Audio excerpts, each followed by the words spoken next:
wish filmmaking was more of an art, and it's often, sometimes it's an art, but a lot of the time it's, you know, bureaucracy and taking care of people, worrying about safety, worrying about money, worrying about time. You only get to do a little bit of art.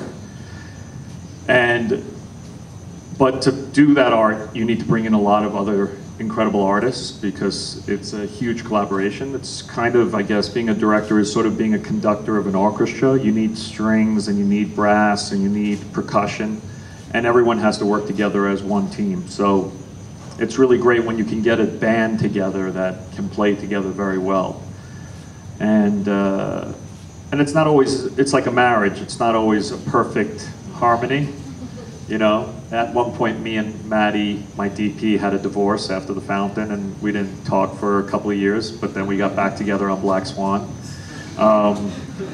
But, you know, so you go through a lot of these types of movements. But you just try to find people that are, well, I look for people that are not just craftspeople, but that are artists, that want to take their work and push it to the furthest that they can. The most exciting thing about art is the moments when you're no longer there, when time disappears.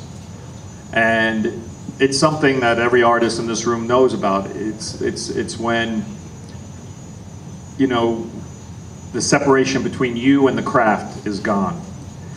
And it's what we all work for. I've only had very few moments of it in my life, but it's what I strive for. It's what keeps me excited. And I think many of that stuff, it starts off with these whispers that are in your ear that you don't know where they're coming from. It's a feeling inside of you.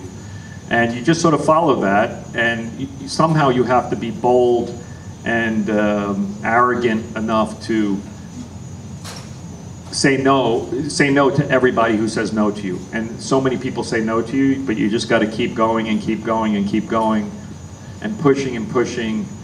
And then you just have to realize it by putting a team together of fellow artists that can add to it and shape it and turn it into something more and more beautiful. I'm attracted to the stories in the Bible because I think the power of them is that they are stories. As a storyteller,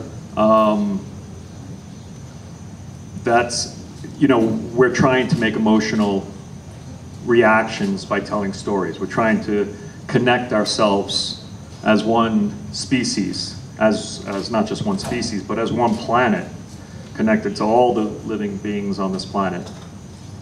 And that's the power of cinema. That's why you can see a film out of Armenia, you can see a film from Iran, you could see a film from Brooklyn, and it doesn't matter if it's a 5-year-old girl in Tehran in White Balloon, or, you know, it's an 80-year-old guy in Scotland. It's what makes great cinema is that human emotion is universal. It translates through all languages. And so everyone can watch a film and feel it in the same way. The reason that Russell Crowe is a genius actor is because he can do one thing with his like eyelid, and every single person on the planet knows exactly what he's feeling. What's exciting to me about the Bible is there are these ancient stories that belong to all of us on this planet. They belong to every single person. I don't care which of the 3 major religions or not that you're part of, it's part of world culture. And the reason that these stories keep being told is because they're great stories. And what makes them powerful is not if they happened, not where they happened, not who they belong to. What makes them powerful is what they mean to us now. You can't worry about the commercial success of a film. You can never know.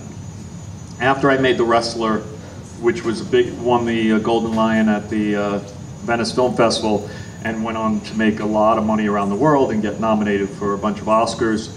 I was trying to put together Black Swan, and for a very little amount of money. And I had Natalie Portman, Mila Kunis, and Vincent Cassel, 3 international movie stars, and I couldn't get the money.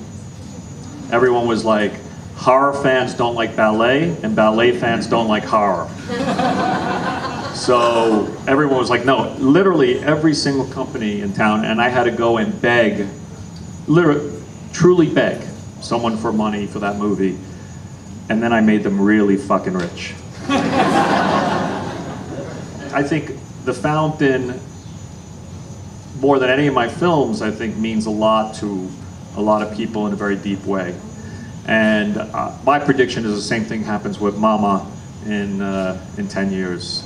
You know, for me, those were my two children that were most hated at birth, but in time, they turn into beautiful adults.